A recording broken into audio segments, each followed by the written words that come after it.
Please like and subscribe to Nisha's Classics and press the bell icon. Hari ओम् अथ श्रीविठ्ठलसहस्रनामस्तोत्रम् शौनक उवाच सूतवेदार्थतत्त्वज्ञश्रुतं सर्वं भवन्मुर्वात् तथापि श्रोतुमिच्छामि तीर्थं क्षेत्रं च दैवतं स्तोत्रं च जगतां पूज्य मूढानामपि मोक्षदं स्नानाद्दर्शनतः पाठमात्रात् शुभप्रदं सूत उवाच स्मारितोऽहं हरेस्तीर्थं स्तोत्रं क्षेत्रं च दैवतं स क्षणः सफलो यत्र स्मर्यते मधुसूदनः कयापि वृत्त्या विप्रेन्द्र तत्सर्वं कथयामि ते जनं कलिमलाक्रान्तं दृष्ट्वा विषयलालसं ज्ञानानधिकृतं कर्म विहीनं भक्तवत्सलः चन्द्रभागासरस्तीरे पितृभक्तिपरं द्विजं पुण्डरीकाभिधे क्षेत्रे भीमया प्लाविते ततः पुण्डरीकाभिधं शान्तं निमित्तीकृत्य माधवः आविरासीत् समुद्धर्तुं जनं कलिमलाकुलं तत्तीर्थं चन्द्रभागाख्यं स्नानमात्रेण मोक्षदं तत्क्षेत्रं पाण्डुरङ्गाख्यं दर्शनान्मोक्षदायकं तद्दैवतं विठ्ठलाख्यं जगत्कारणमव्ययं स्थितिप्रलययोर्हेतु भक्तानुग्रहविग्रहं सत्यज्ञानानन्दमयं स्नानज्ञानादि यद्विदा यन्नाम स्मरणादेव कामाक्रान्तोऽपि सन्तरेत् पुण्डरीकेण मुनिना प्राप्तं तद्दर्शनेन यत् शौनक उवाच सहस्रनामभिस्तोत्रं कृतं वेदविदुत्तम सत्कृत्पठनमात्रेण कामितार्थस्मृतप्रदं तीर्थं क्षेत्रं दैवतं च त्वत्प्रसादाच्छतुतं मया इदानीं श्रोतुमिच्छामि स्तोत्रं तव मुखाम्बुजात् सच्चित्सुखस्वरूपोऽति भक्तानुग्ररहेतवे कीदृशं धृतवान् रूपं कृपया चक्ष्वतन्मम सूत उवाच शृणुष्वावहितो ब्रह्मन् भगवद्ध्यानपूर्वकं सहस्रनामसन्मन्त्रं सर्वमन्त्रोत्तमोत्तमम् अथ श्रीविठ्ठलसहस्रनामस्तोत्रमन्त्रस्य श्रीपुण्डरीकऋषिः श्रीगुरुपरमात्मा श्रीविठ्ठलो देवता अनुष्टुप्छन्दः पुण्डरीकवरप्रद इति बीजं रुक्मिणीशो रमापतिरिति शक्तिः पाण्डुरङ्गेश इति कीलकं श्रीविठ्ठलप्रीत्यर्थं विठ्ठलसहस्रनामस्तोत्रमन्त्रजपे विनियोगः ध्यानम् इष्टिकायां समपदं तिष्ठन्तं पुरुषोत्तमं जङ्घजस्तकरद्वन्द्वं क्षुल्लकादामभूषणं सव्यासव्यकरोद्भासी पद्मशङ्खविभूषितं दरहासस्मरे मुखं शिक्यस्कन्धं दिगम्बरं सर्वालङ्कारसंयुक्तं ब्रह्मादिगणसेवितं ज्ञानानन्दमयं देवं ध्यायामि हृदि विठ्ठलम् अथ स्तोत्रम् क्लीं विठ्ठलपाण्डुरङ्गेश ईश श्रीशो विशेषजित् शेषशायी शम्भुवन्द्यः शरण्यशङ्करप्रियाः चन्द्रभागासरोवास कोटिचन्द्रप्रभास्मितः विधाद्रसूचितः सर्वप्रमाणातीत अव्ययः पुण्डरीकस्तुतो वन्द्यो भक्तचित्तप्रसादकः स्वधर्मनिरतप्रीतो गोपीपरिवारित गोपिकाशतनीराज्यपुलिना क्रीड आत्मभू आत्मा आत्मा राम आत्मस्थ आत्मा रामनिषेवितः सच्चित्सुखं महामायी महदव्यक्तमद्भुतः स्थूलरूपः सूक्ष्मरूपः कारणं परमञ्जनं महाकारणमाधार अधिष्ठानं प्रकाशकः कञ्जपादो रक्तनखो रक्तपादतलप्रभु साम्राज्यचिह्नितपदो नीलगुल्फसुजङ्घक सज्जानूकदलिस्तम्भ निभोरुरुविक्रमः पीताम्बरावृतकटिः क्षुल्लकादामभूषणः कटिविन्यस्तहस्ताब्ज शङ्खी पद्मविभूषितः गम्भीरनाभिर्ब्रह्माधिष्ठितनाभीसरोरुह श्रीवलीमण्डितोदारो दरो मावलिमालिन कपाटवक्षा श्रीवत्सभूषितोराकृपाकरः वनमालीकम्बुकण्ठ सुस्वरः सामलालसः कञ्जवक्त्रश्मश्रुहीन चुबुको वेदजिह्वकः दाडिमीबीजसदृशरदो रक्ताधरो विभुः नासामुक्ता पाटलिताधरच्छ विररिन्दमः शूकनासकञ्जनेत्रकुण्डलाक्रमितांसकः महाबाहुर्घनभुजः केयुराङ्गदमण्डितः रत्नभूषितभूषाढ्यमणिबन्धसुभूषणः रक्तपानीतलस्वङ्गसमुद्रामण्डिताङ्गुलिः नखप्रभारञ्जिताब्ज सर्वसौन्दर्यमण्डितः शुभ्रूरर्धशशीप्रख्यललाटकामरूपधृक् कुङ्कुमाङ्कितसद्भाल सुकेशो बर्हभूषणः किरीटभाव्याप्तनभो विकलीकृतभास्करः वनमालीपतिवासा शाङ्ग्रचापोऽसुरान्तकः दर्पापः कंसहन्ता चानुरमुरमर्दनः वेणुवादनसन्तुष्टो दद्धन्नास्वादलोलुपः जितारी कामजनकः कामः कामपूरकः विक्रोधोदारितामित्रो भूर्भुवः सुवरादिराट् अनादिरजनिर्जन्य जनको जाह्नवीपदः बहुजन्माजामदग्नसहस्रभुजखण्डनः कोदण्डधारी जनकपूजितः कमलाप्रिया पुण्डरीक भवद्वेषी पुण्डरीक भवप्रियः पुण्डरीकस्तुतिरसः सद्भक्तपरिपालकः सुषुमालासङ्गमस्थो गोपीचित्तरञ्जनः इष्टिकास्थो भक्तवश्य स्त्रीमूर्तिर्भक्तवत्सलः लीलाकृतजगद्धामा जगत्पालो हरो विराट् अश्वत्थपद्मतीर्थस्थो नारदस्तुतवैभवः प्रमाणातीततत्त्वज्ञस्तत्त्वं पदनिरूपितः अजाज निरजाजा निरजायो निरजोमलः लक्ष्मीनिवासस्वर्भूषो विश्ववन्द्यो महोत्सवः जगद्यो निरकर्ताद्यो भोक्ता भोग्यो भवातिगः षड्गुणैश्वर्यसम्पन्नो भगवान् मुक्तिदायकः अधप्राणो मनोबुद्धि सुषुप्ति सर्वगो हरिः मत्स्यकूर्मो वराहो त्रिर्वामनो हीररूपधृत् नारसिंहो ऋषिर्व्यासो रामो नीलांशुको हली बुद्धोर्हंसुगतः कल्की नरो नारायणः परः परात्परकरिड्डेशो नक्रशापविमोचनः नारदोक्तिप्रतिष्ठाता मुक्तकेशीवरप्रदः चन्द्रभागाप्सु सुस्नात कामितार्थप्रदो नगः तुलसीदामभूषाढ्यस्तुलसीकाननप्रियः पाण्डुरङ्गक्षेत्रमूर्तिः सर्वमूर्तिरनामयः पुण्डरीकव्याजकृतजडोद्धार सदा गतिः अगति सद्गति सभ्यो भवो भव्यो विधीडितः प्रलम्बघ्नो द्रुपदजा चिन्ताहारी भयापः वह्निवक्त्रसूर्यनुतो विष्णुस्त्रैलोक्यरक्षकः जगद्भक्षो जगद्देहो जनाराध्यो जनार्दनः जेता विष्णुर्वरारोहो भीष्मपूज्यपदाम्बुजः भर्ता भीष्णकसम्पूज्य शिशुपालवधोद्यतः शतापराधसहन क्षमावानादिपूजनः शिशुपालशिरच्छेता दन्तवक्त्रबलापहा शिशुपालकृतद्रोह सुदर्शनविमोचनाः सश्रीसमायो दामेन्द्र सुदाम क्रीडनोत्सुकः वसुदाम कृतक्रीडकिङ्किणीदामसेवितः पञ्चाङ्गपूजनरतः शुद्धचित्तवशंवदः रुक्मिणीवल्लभः सत्यभामाभूषितविग्रहा नाग्नजीत्या कृतोत्साह सुनन्दाचित्तमोहनाः मित्रवृन्दालिङ्गिताङ्गो ब्रह्मचारी वटुप्रियः सुलक्षणाधौतपदो जाम्बवत्या कृतादरः सुशिलाशीलसन्तुष्टो जलकेलीकृतादरः वासुदेवो देवकिड्यो नन्दानन्दकराङ्घ्रियुक् यशोदामानसोल्लासो बलावरजनीस्वभू सुभद्रानन्ददो गोपवश्यो गोपीप्रियो जयः मन्दारमूलवेदिस्थसन्तानतरुसेवितः पारिजातापहरणः कल्पद्रुमपुरःसरः हरिचन्दनलिप्ताङ्ग इन्द्रवन्द्योऽग्निपूजितः यमनेता नैऋत्तेयो वरुणेश खगप्रियः कुबेरवन्द्य इशेषो विधिड्योऽनन्तवन्दितः वज्रीशक्तिर्दण्डधरः खड्गीपाशङ्कुशी गदी त्रिशूली कमली चक्री सत्यव्रतमयो नव महामन्त्रप्रणव भूर्भक्तचिन्तापहारकः स्वक्षेत्रवासी सुखद कामी भक्तविमोचनः स्वनामकीर्तनप्रीतक्षेत्रेश क्षेत्रपालकः कामश्चक्रधरार्धश्च त्रिविक्रममयात्मकः प्रज्ञानकरजित्कान्तिरूपवर्णस्वरूपवान् स्पर्शेन्द्रियं शौरिमयो वैकुण्ठसानिरुद्धकः षडक्षरमयो बाल श्रीकृष्णो ब्रह्मभावितः नारदाधिष्ठितक्षेमो वेणुवादनतत्परः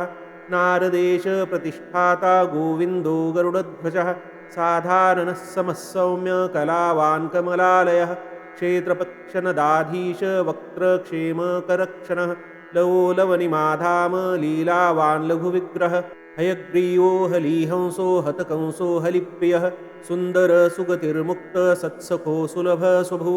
साम्राजदस्सामराज सत्ता सत्यसुलक्षणः षड्गुणेश्वर्यनिलय षड्रतुपरिसेवितः षडङ्गशोधितः षोडाषडदर्शननिरूपितः शेषतल्पशतमख शरणागतवत्सलः सशम्भूसमिति शङ्ख वः शाङ्ग्रसुचापधृत् वह्नितेजावारिजास्य कविर्वंशीधरो विगः विनीतो विप्रियो वाली दलनो वज्रभूषणः रुक्मिणीशो रमाजानी राजा राजन्यभूषणः रतिप्राणप्रियपिता रावणान्तो रघुद्वः यज्ञभोक्ता यमो यज्ञभूषणो यज्ञदूषणः यज्वायशो वान्यमुना कूलकुञ्जप्रियो यमी मेरुर्मनिषी महितो मुदित श्यामविग्रह मन्दगामी मुग्धमुखो महेशो मीनविग्रह भीमो भीमाङ्गजातिर्वासी भीमार्तिभञ्जनः भूभारहरणो भूतभावनो भरताग्रजः बलं बलप्रियो बालो बालक्रीडनतत्परः बकासुरान्तको बाणासुरदर्पकवाडवः बृहस्पतिबलारातिसुनुर्बलीवरप्रदः बोद्धा बन्धुवधोद्युक्तो बन्धमोक्षप्रदो बुधः फाल्गुनानिष्टहा फल्गुक्रतारातिफलप्रदः हेन जातैर्कावज्रकृतयादवसंशयः फाल्गुनोत्सवसंसक्तफनितल्पफनानटः पुण्यपवित्रपापात्मदूरगत्पण्डिताग्रणी पोषणपुलिनावास पुण्डरीकमनोर्वशः निरन्तरो निराकाङ्क्षो निरातङ्को निरञ्जनः निर्विन्नमानसोल्लासो नयनानन्दनः सतां नियमो नियमी नम्यो नन्दबन्धनमोचनः निपुनो नितिमान्नेता नरनारायण वपु धेनुकासुरविद्वेषी धामधाता धनीधनं धन्यो धन्यप्रियो धर्ता धीमान् धर्मविदुत्तमः धरणीधर संधर्ता धराभूषितदंष्ट्रकः दैतेयहन्ता दिग्वासा देवो देवशिखामणिः दामदाता दीप्तिभानुदानवादमितादमः स्थिरकार्यस्थितप्रज्ञस्थवीरस्थापकस्थितिः स्थितलोकत्रयवपुस्थितिप्रलयकारणं स्थापकस्तीर्थचरणस्तर्पकस्तरुणीरसः कारुण्यकेलिनिपुनस्तरणस्तरणी प्रभु तोयमूर्तिस्तमोतीतस्तम्भोद्भूतस्तपःपरः तडिद्वासास्तोयदाभस्तारस्तारस्वरप्रियः नकारोढौकितजगत्प्रीतूर्यप्रीतभूसुरः डमरुप्रियरद्वासी डिण्डिमध्वनिगोचरः हयुगस्थमनोर्गम्य ठङ्कारी धनुरायुधः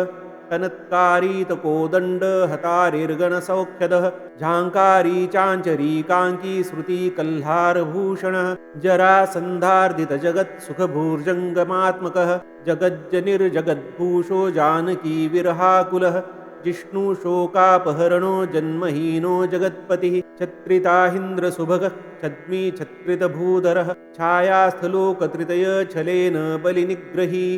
चेतश्चमत्कारकरः चित्री चित्रस्वभाववान् चारुभुश्चन्द्रचूडश्च चन्द्रकोटिसमप्रभः चूडारत्नद्योतिभालश्चलन्मकरकुण्डल चरुभुक्चयन प्रीतश्चम्पकाटविमद्धगः चानुरहन्ता चन्द्राङ्कनाशनश्चन्द्रदीधिति चन्दनालिप्तसर्वाङ्गश्चारुचामरमण्डितः घनश्यामो घनरवो घटोत्कचपितृप्रियः घनस्तनीपरीवारो घनवाहनगर्वः गङ्गापदो गतक्लेशो गतक्लेशनिषेवितः गणनाथो गजोद्धर्ता गायको गायनप्रियः गोपतिर्गोपिकावश्यो गोपबालानुगपतिः गणकोटिपरीवारो गम्यो गगननिर्मलः गायत्रीजपसम्प्रीतो गण्डकिस्थो गुहाशयः गुहारण्यप्रतिष्ठाता गुहासुरनिषूदनः गीतकीर्तिर्गुणारामो गोपालो गुणवर्जितः गोप्रियो गोचरप्रीतो गाननाट्यप्रवर्तकः खट्वायुधः खरद्वेषी खातितः खगमोचनः खगपुच्छक्रतोत्तंस खेलद्बालकृतप्रियः खट्वाङ्गपोथिताराति खञ्जनाक्ष खशीर्षकः कलवंशरवाक्रान्त गोपिविस्मारितार्भकः कलिप्रमाथि कञ्जास्य कमलायतलोचनः कालनेमी प्रहरनः कुण्ठितार्ति किशोरकः केशवकेवलकण्ठिर्वास्य कोमलाङ्घ्रियुक् कम्बलीकीर्तिमान् कान्त करुणामृतसागरः कुब्जा सौभाग्यदकुब्जा चन्दनालिप्तगात्रकः कालकुवलयापीडहन्ता क्रोधसमाकुलः कालिन्दीपुलिना क्रीड कुञ्जकेली कुतूहली काञ्चनं कमलाजानि कलाज्ञकामितार्थदः कारणं करणातीत कृपापूर्णकलानिधिः क्रियारूपक्रियातीत कालरूप क्रतुप्रभु कटाक्षस्तम्भिताराति कुटिलालकभूषितः कूर्माकारः कालरूपी करीरवनमध्यगः कलकण्ठी कलरवः कलकण्ठरुतानुकृत् करद्वारपुरक्कूट सर्वेषां कवलप्रियः कलीकल्मषहाक्रान्त गोकुलकुलभूषणः कुटारी कुतुपकीश परिवारकविप्रियः कुरुवन्द्य कठिनदोर्दण्डखण्डितभूभरः किङ्कर प्रियकृत्कर्म रतभक्तप्रियङ्करः अम्बुजास्योङ्गनाकेलीरम्बुषायम्बुधिस्तुतः अम्भोजमाल्यम्बुवाह लसदङ्गोन्त्रमालकः औदुम्बरफलप्रख्य ब्रह्माण्डावलिचालकः ओष्ठस्फुरन्मुरलिकार वाकर्षितगोकुलः ऐरावतसमारूढ ऐन्द्रीशोकापहारकः ऐश्वर्यावधिरैश्वर्यमैश्वर्याष्टदलस्थितः एणशावसमानाक्ष एधस्तोषितपावकः एनोऽन्तकृन्नामधेय स्मृतिसंसृतिदर्पहा लूनपञ्चक्लेशपदो लूतातन्तुर्जगत्कृती लुप्तदृशो लुप्तजगज्जयो लुप्तसुपावकः रूपातीतो रूपनाम रूपमायादिकारणं ऋणहीनो रुद्धिकारी ऋणातीतो ऋतं वदः उषानिमित्तबाणघ्न उषाहार्युजिताशयः ऊर्ध्वरूपोर्ध्वाधरग ऊष्मदग्धजगत्त्रयः उद्धवत्राणनिरत उद्धवज्ञानदायकः उद्धर्तोद्धव उन्निद्र उद्बोध उपरि स्थितः उदधीक्रीड उदधीतनया प्रिय उत्सवः उच्छिन्न देवतारातिरुदध्यावृतिमेखलः इति घ्न इषिता इज्य इड्य ईहा विवर्जितः ईशधेय पदाम्भोज ईन ईन विलोचनः इन्द्र इन्द्रानुजनट इन्दिरा प्राणवल्लभः इन्द्रादिस्तुत इन्द्रश्रीरिदमित्थमभीतकृत् आनन्दाभास आनन्द आनन्द निधिरात्मदृक् आयुरार्तिघ्न आयुष्य आदिरामयवर्जितः आदिकारणमाधार आधारादिकृताश्रयः अच्युतैश्वर्यममित अरिनाश अघान्तकृत् अन्नप्रदोन्नमखिलाधार अच्युत अब्जभृत् चन्द्रभागा जलक्रीडा सत्तो गोपविचेष्टितः हृदयाकार हृद्भूषो यष्टिमान् गोकुलानुगः गवांहुं प्रति सम्प्रीतो गवालीढपदाम्बुजः गोगोपत्राणसुस्रान्त अस्रमी गोपवीजितः पाथेयाशन सम्प्रीत स्कन्धशिक्यो मुखाम्बुपः क्षेत्रपारोपितक्षेत्रो रक्षोऽधीकृतभैरवः कार्यकारणसङ्घातस्ताटकान्तस्तुरक्षः हन्ता तारापतिस्तुत्यो यक्षक्षेत्रं त्रयी वपुः प्राञ्जलिर्लोलनयनो नवनीताशनप्रियः यशोदातर्जितक्षीरतस्करो भाण्डभेदनः मुखाशनो मातृवश्यो मातृदृश्यमुखान्तरः व्यात्तवक्त्रो गतभयो मुखलक्षजगत्त्रयः यशोदास्तुतिसम्प्रीतो नन्दविज्ञातवैभवः संसारनौकाधर्मज्ञो ज्ञाननिष्ठो धनार्जकः कुबेरक्षत्रनिधनं ब्रह्मर्षिर्ब्राह्मणप्रियः ब्रह्मशापप्रतिष्ठाता यदुराजकुलान्तकः युधिष्ठिरसखो युद्धदक्षकुरुकुलान्तकृत् अजामिलोद्धारकारी गणिकामोचनो गुरुः जाम्बवद्युद्धरसिकशमन्तमणिभूषणः सुभद्राबन्धुरक्रूरवन्दितो गदपूर्वजः बलानुजो बाहुयुद्धरसिको मयमोचनः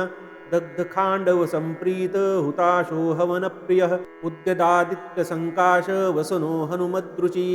भीष्मबाणव्रणाकीर्ण सारथ्यनिपुणो गुणी भीष्मप्रतिभटश्चक्रधरसम्प्रीणितार्जुनः स्वप्रतिज्ञाहानिहृष्टो मानातीतो विदूरगः विरागी विषयासक्तो वैकुण्ठो कुण्ठवैभवः सङ्कल्पकल्पनातीत समाधिर्निर्विकल्पकः सविकल्पो वृत्तिशून्यो वृत्तिर्बीजमतीगतः महादेवोऽखिलोद्धारी वेदान्तेषु प्रतिष्ठितः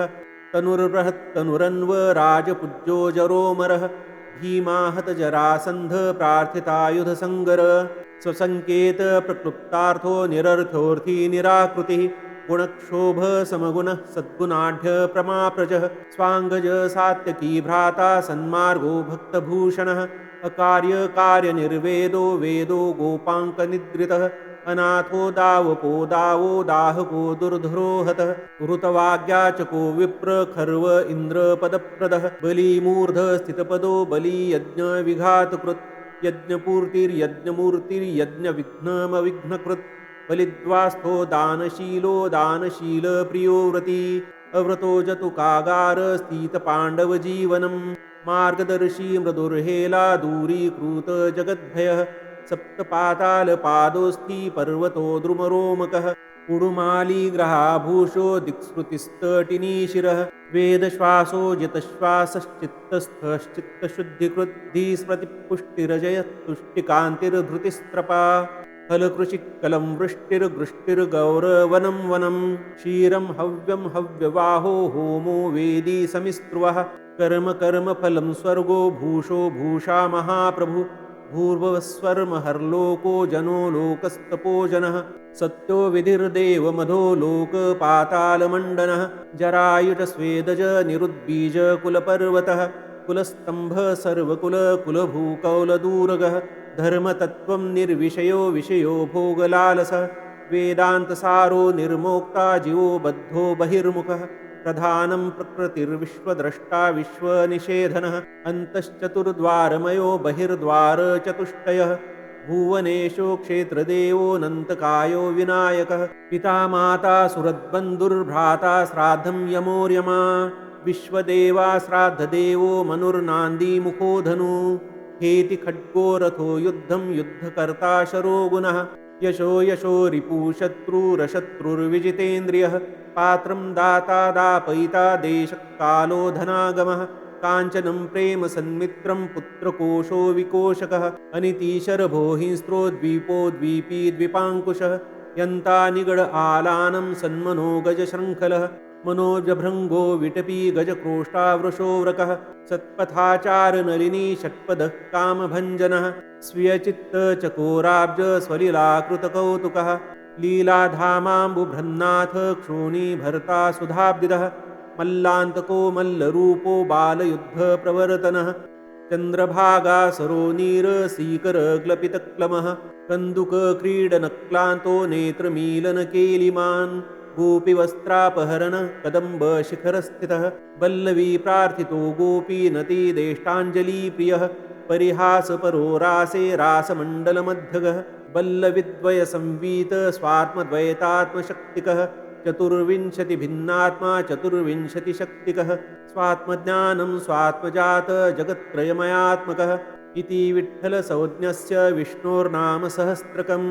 त्रिकालमेककालं वा श्रद्धया प्रयतः पठेत् स विष्णोर्नात्र सन्देहः किं बहुक्तेन शौनकः कामि चेन्नियताहारो जितचित्तो जितेन्द्रियः जपन् कामान् वाप्नोति इति वै निश्चितं द्विज